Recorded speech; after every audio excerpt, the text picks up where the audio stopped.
Good morning. I'm Julio Saenz along with Mauricio Riveros. Today we'll meet Pamela Bailie and Henry Padron, owners of Hippocampo Children's Books located in the South Wedge. We hope you will be inspired. Celebrating leaders in Rochester's unique and vibrant business community. We'll meet entrepreneurs whose passion and perseverance have helped push through life's challenges. Join us as we share their stories and journeys to success. It's time to be inspired.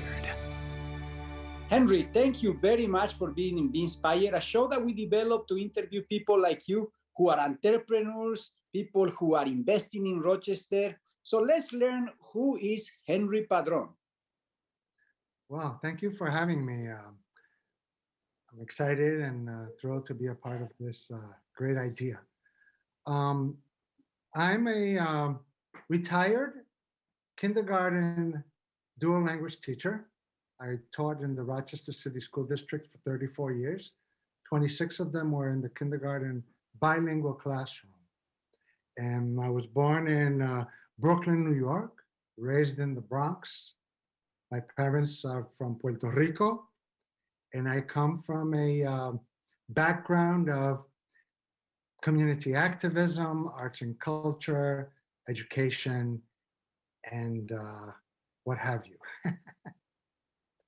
I love that background, and I love that you know the history and working with little children, with the youth, with the little people brings a lot of hope, and that activates something in your idea to build a business. So tell us about your business and what's your business now?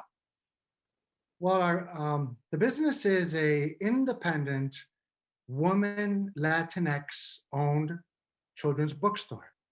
We are the only one of our kind. When you leave the 5 boroughs of New York until you reach the border of Canada, there is no business similar to ours in its origin and in its makeup. And what drove me to be involved in wanting to do this, post-retirement, I'm very busy, I'm very high energy. I have to keep on doing things. And I thought, what a logical progression to move into a children's bookstore. And programming that goes around it, the idea that built it, our mission and our vision. Tell us a little bit about the vision for it, because it is such a unique business, and I congratulate you for it. It's something we definitely need here in Rochester. All right, thank you. Our mission is that we are going to be a place where the languages and cultures of Rochester and our surrounding region are celebrated. A place where you can come in and see in our curated collection books that reflect not only the classics, but also the new authors, the new writers that are creating and presenting books that range from children to adults in so many different interesting ways. We want to be that beacon in this city. What an interesting concept, and create really a representation of what Rochester is and the diversity that exists within this beautiful city. So now, how do you see the challenges that we have around people reading books? People don't want to read. There is a challenge more and more. And what's your perspective about that? And the online and there's a lot of challenges, and people like you with that high level of culture and really have this, like I have in my bag. I love books. I believe the books are amazing. I like to smell the books. They have a special smell. What's your take in this change of paradigm? We're experiencing it. We partner with Libro FM, which is an independent bookstore supporting audiobook organization. They're from the West Coast, but they're nationwide, to meet the need of those who are preferring to have audiobooks. There's the Kindle. There are many different formats. But what we're seeing is that there is like you said, a basic need to interact with this entity that is opening up your imagination and taking you on these wondrous journeys based on what the genre is and what the author has produced, that people still want to flip the page. They still want to smell the book. They still want to pull it from a shelf and interact with it.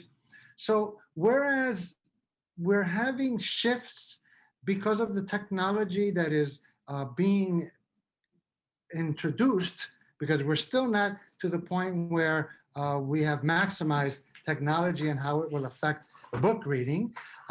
We're still believers in the, let's call it, old-fashioned, turn the page and sniff the book and interact with printed matter is very important. And for us, a wondrous opportunity to be right now at this time, owners of an independent children's bookstore. Fantastic. Now, let me ask you a very operational type question. How do you pick a book for a child? Ooh, Pamela, why don't you take that one on? It's one of my favorite things to do. I love when someone comes into the store and says, I have a 3-year-old I need to find a book for, a 10-year-old I need to find a book for. Can you help me find something for them? And I think a lot of it is just looking at what the child's interests are already. And I always like to think about what their interests are and then sort of like think outside of the box on that. So what would be something that they don't normally necessarily read or look at? So an example is if someone talks about superheroes, oh, my 10-year-old, my 12-year-old loves superheroes. Well, we have this wonderful author who has written some books on African futurism. Her name is Nnedi Okorafor, and she writes the just incredible books that are about these kids that are doing these wonderful things. The family would may not have known about this book, but they knew that their kid liked superheroes. And so we're able to sort of direct them to something that they may never have seen before, but is still in that same feel, in that same genre. Yeah, we can take it from that African futurism to, let's say, a classic. Maybe the chat with the parents is such that the child might benefit from having a Make Way for Ducklings. This story that takes place in Boston, in the pond there, and it's a family of ducks that cross, and traffic, the world stops when they hit the street and they have to get from one side to the other. Someone wrote this entire book. Or it may be any one of the other classics that I can just ramble off, and you will probably know most of them. It's thinking fast on your feet, connecting to the patron, and listening to them, giving them the feel that, hey, we're working on this together. And that is something that in our bookstore, we pride ourselves on, that interaction with our patrons at that level of, hey, how do you choose a book for a small child? Yeah. That is so wonderful. I just love the capacity to help the people to explore and really have that dimension that is amazing, that every single book can give us a different perspective, a different view, and can open new dimensions in the way how we think, in the way how we see reality. And now let's walk a little bit in terms of the business side of this effort that you have, because I love the passion, it's so clear, but sustainability is very important. Return earnings is important. It's this element of combination between passion and business. How the business side is going and how you guys work together, it's sometimes challenging working. I'm sure you work, 20 hours, 30 hours, 40, 50, 60, I don't know, but a lot of hours, and there's passion. So how you balance that and how you run the business, but also running your passion together? Yeah, well, the business runs from 2 years that we spent prior to opening it, developing our business plan. Our business plan was an exploration into the analytics, the trends, the different perceptions of owning an independent children's bookstore versus a franchise. We built a very strong business plan that gave us metrics for growth by year, built our mission and our vision around it. It's something that for us is like a map, a guide map from when we opened it And our initial plan has us being somewhere from year 1 to year 3. And then where will we be then heading up to year 5? It's a 5-year comprehensive business plan. We spent 2 years building it. That is something that for us is seminal. It's the foundation upon which your question can be answered from various angles, but a business plan, a well thought out, developed business plan is critical for us. And I think part of it too is along the lines of what you were saying is, really balancing the passion and sort of the day-to-day practicality of a business. And we did in our business plan, we did a lot of research into what do other small businesses do, and how are they thinking, and what are these businesses doing on that day-to-day level. It really, I think, gave us this idea that we had to be practical with it. We have a passion. We want to grow. We want to include lots of new programs and lots of new, not lots of new things, but we also know we have to do it in a way that is sustainable, because you can grow really, really fast and then just fall apart because you've grown too fast. And I think Henry probably said, it's him and me. We're the ones that are running this business right now. So we only have 2 of us. And so, so we've had to really learn that. And I think being able to look at what other people are doing, a show like this is perfect because other people can see that too. Like, what are other people doing that helps to keep them in that realistic world, but still following their passions and just exploring like that. Yeah, and another side to that is one that is, if you're in it as a solo entrepreneur, is one thing. If you're in it with a partner, it's another thing. If you're in it with a group, it's another thing. In this instance, it's a partner. And we also talked about our skill sets. Pamela does things that I can't do. Vice versa, I do things she can't do. So we've had to try to meld our 2 areas of expertise. We're growing in both of them, but know what are my limitations when I have to say, I can't do this, I need your help, or vice versa. She says to me, I need your help. Knowing who your team is, the chemistry between that core group of people that are driving this forward. All right, well, thank you so much, guys. We'll be back with more after these messages.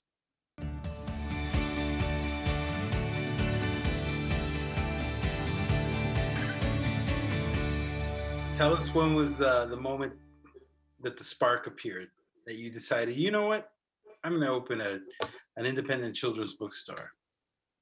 Well, it came about from chats and conversations, but it predates those to years and years ago, when we both had these inklings that are leading us to where we are today. Like you said, the smell of books for me growing up in the Bronx, going to the library, was magical. Walking into that humongous space and seeing all those titles, I devoured books. I was an avid reader.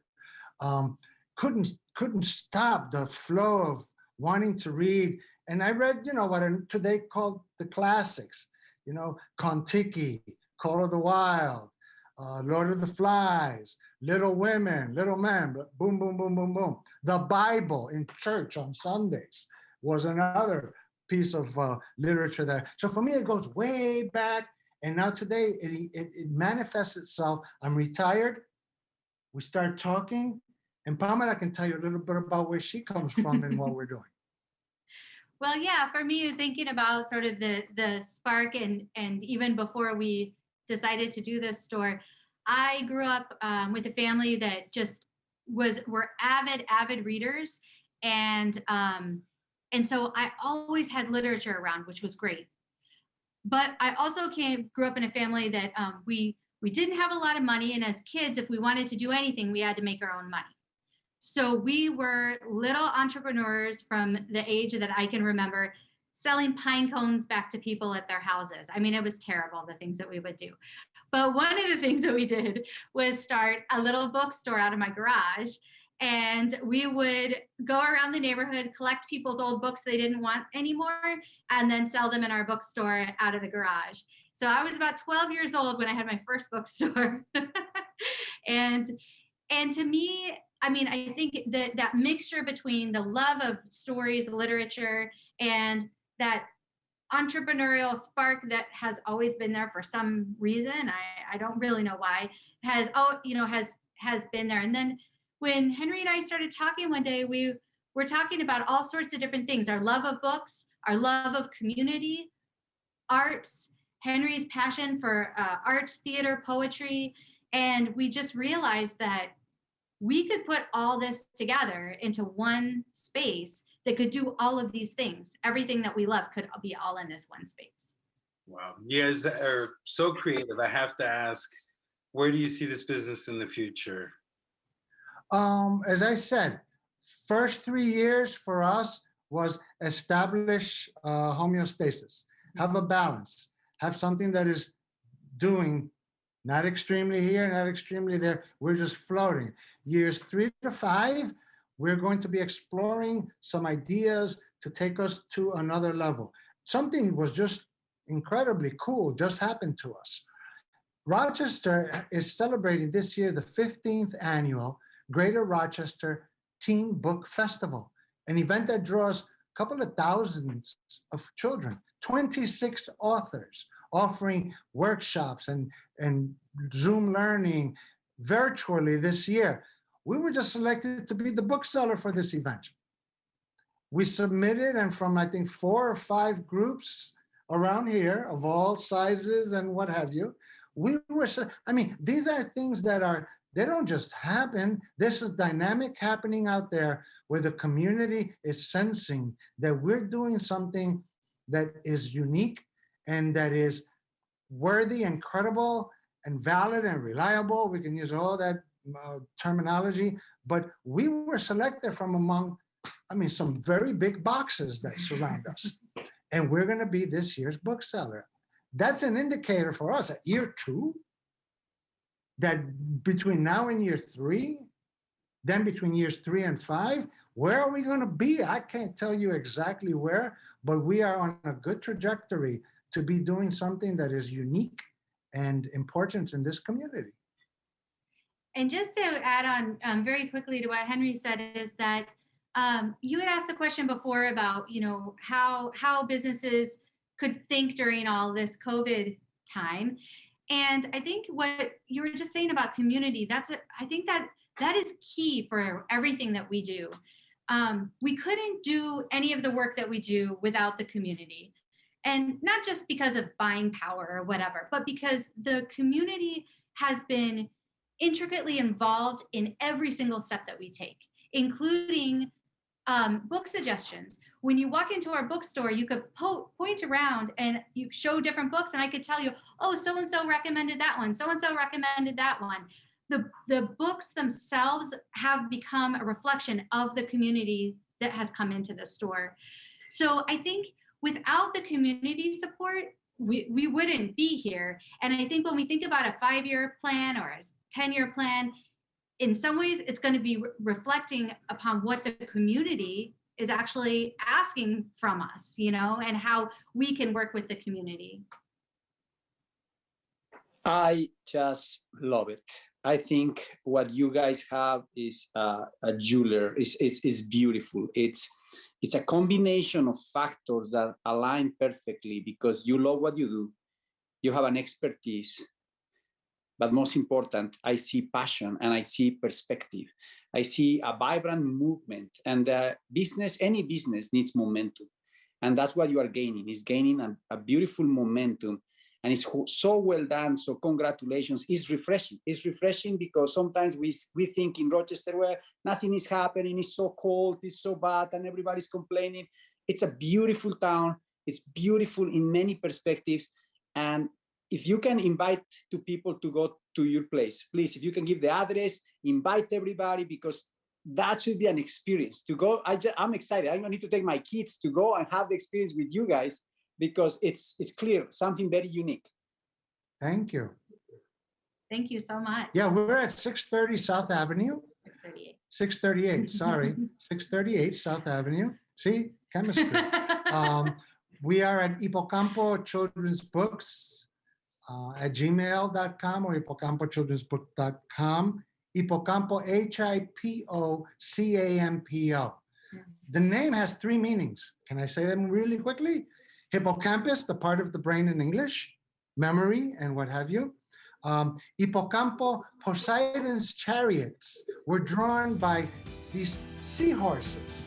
They are called Hippocampo. And in the South Bronx, where I grew up, not too far away, Hippocampo Salsa nightclub was one of the most happening spots in all the 5 boroughs for many years. Whoa, that is creativity.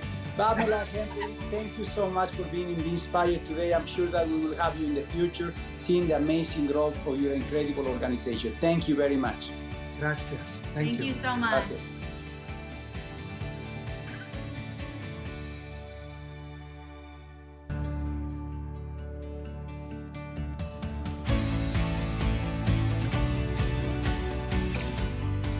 Coming up next week on Be Inspired, we'll meet 2 local comedians who found success shifting from the stage to podcasting since the start of COVID. To watch today's episode and the complete interviews of our guests, go to rochesterfirst.com/beinspired. For more great talk with Rochester's entrepreneurs, listen to Bodette 97.1 Saturdays at 9 a.m. For Mauricio Riveros, I'm Julio Saenz. We'll see you next week on Be Inspired.